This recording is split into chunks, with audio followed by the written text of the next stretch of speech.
नमस्ते जय हिंद साथियों, हम आपका स्वागत करते हैं पूर्व एजुकेशन यूट्यूब चैनल में, जिसमें हमने आपको हिंदी क्रम से पढ़ाई है। और हिंदी में अगर आपको समझ में नहीं आ रहा हो तो कमेंट करके बता सकते हैं। कोई भी टॉपिक में अगर दिक्कत आ रही है तो हमारी क्लासेस लेने के बाद आप थोड़ा सा क्वेश्चन वगैरह भी लगाया कीजिए। जैसे ही आपका जैसे कोई टॉपिक है, जैसे हमने वचन पढ़ाया, तो वचन को पढ़ने के बाद आप उसके क्वेश्चन जरूर लगाएं। देखिए अगर आपके कितने बनते हैं। लिंक के अगर आपको पढ़ लिया है तो उसकी भी लगाइए। और जैसा कि आपने देखा है शब्द वर्णमाला पढ़ने के बाद उसके क्वेश्चन जरूर लगा के देखें, वरना पढ़ने का कोई फ़ायदा नहीं निकलेगा। तो उसके क्वेश्चन लगा के जरूर देखना, 10-20 जो भी है जितना हो सके आपका। हम आपको क्वेश्चन भी लगवाएंगे, लेकिन हमें थोड़ा टाइम लगेगा, तो उसके बाद हम आपको क्वेश्चन करवाएंगे। तो इससे अच्छा है कि आप साथ ही साथ उसको कंप्लीट करते चले, तो आपको कोई दिक्कत नहीं बनेगी।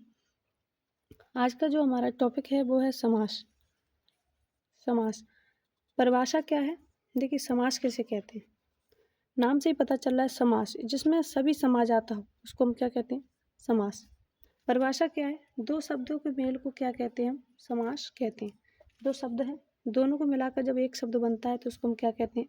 समास कहते हैं। अच्छा, इसमें भी दो शब्द जब मिलते हैं तो क्या होता है? सबसे पहला शब्द क्या होता है? पूर्व पद।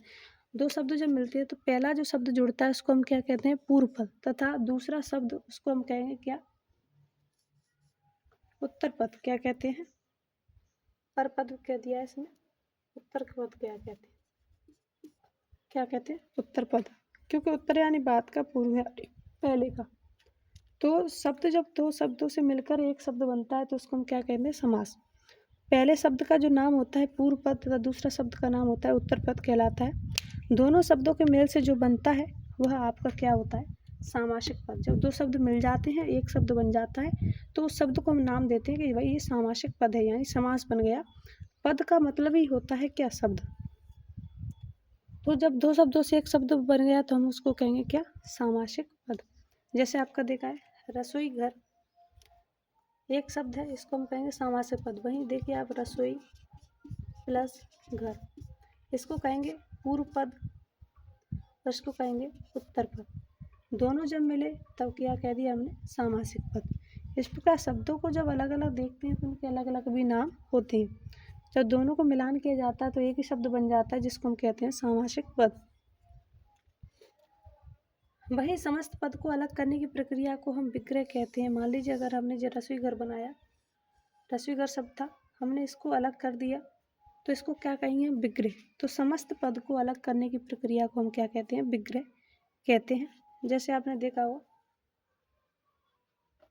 रसोई घर, इसका क्या हो जाएगा? रसोई के लिए घर। क्या हो जाएगा? रसोई के लिए घर। रसोई का जो घर है उसको हम अलग किया, जब अलग अलग पद को के रसोई के लिए घर होता है ना, उसको हम रसोई घर कहते हैं। इस प्रकार हमने शब्दों के अलग अलग पद कर दिए, तो इसको हम क्या कहेंगे? रसोई घर। तो ये आपका किस में चला जाएगा फिर?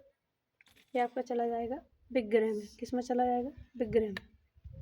अब कई व्यक्ति कहते हैं कि भाई समाज 4 प्रकार के होते हैं, कोई व्यक्ति कहता है कि हमारे 6 प्रकार के होते हैं, लेकिन आपने देखा होगा समाज आपके 4 प्रकार के होते हैं, लेकिन मेनली आप अगर आप देखेंगे तो 6 प्रकार के होते हैं। वो किस तरीके से हम समझाते हैं।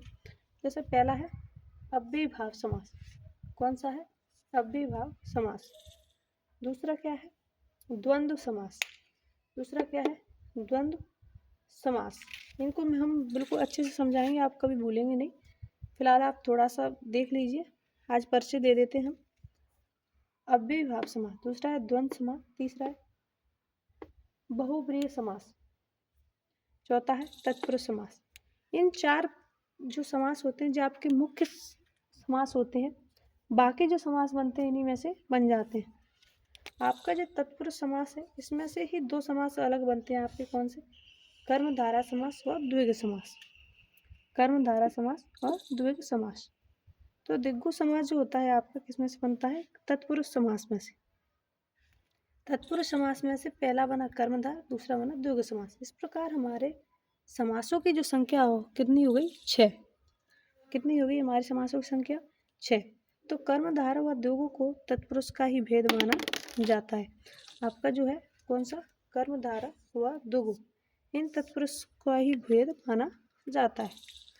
तो इस प्रकार हम समासों को समझेंगे और कोई भी हमें दिक्कत भी नहीं आएगी। तो इनका जो पद होता है इनका भी अलग अलग भाव होता है, इसका देखा होगा आपने। तो हम यथावत आपको बहुत अच्छे से और गहराई से समझाएंगे इसको। तो आप यहाँ तक याद कर लीजिए कि हमें समास की परिभाषा क्या है, समास को अलग करते हैं तो उसको विग्रह कहते हैं, समास के पदों को किस नाम से जाना जाता है, पहले पद को हम पूर्व पद कहते हैं, दूसरे पद को हम उत्तर पद कहते हैं। वही समास के नाम कितने हैं, अव्ययीभाव समास, द्वंद्व समास, बहुब्रीहि समास, तत्पुरुष समास। फिर अगर कोई पूछता है कि तत्पुरुष समास के कितने भाग हैं, तो तत्पुरुष समास के 2 भाग हैं, कर्मधारय समास, द्विगु समास। अगर हम मुख्य रूप से समास को देखें तो कितने होते हैं, 6 प्रकार के होते हैं। तो इस प्रकार आपको याद रखना पड़ेगा ये, और बाकी हम क्लास दूसरी में इसको पूरा कंप्लीट कराएंगे। थैंक यू, धन्यवाद।